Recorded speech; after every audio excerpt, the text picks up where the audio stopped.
Noun ऐसा noun है जो कई वर्ड से मिलकर बनता है, दो या दो से ज़्यादा। A compound noun is usually noun plus noun और adjective plus noun.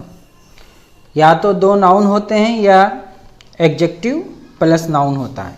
But there are other combination से बिलो, नीचे देख सकते हैं, और भी तरकीब हो सकती है। It is important to understand the recognise compound noun.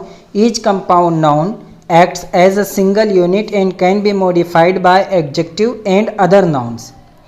तो कभी भी ये समझना इम्पोर्टेंट है कि, है ना, मुसल्लमा इसमें मुरक्कब यानी तस्लीम शुदा जो कंपाउंड नाउन है, तो उन कंपाउंड नाउन को जानना ज़रूरी है जो मुसल्लमा है, तस्लीम शुदा हैं, जो राइज हैं, है ना। और हर कंपाउंड नाउन जो होता है वो एक यूनिट के हिसाब से यूज़ होता है।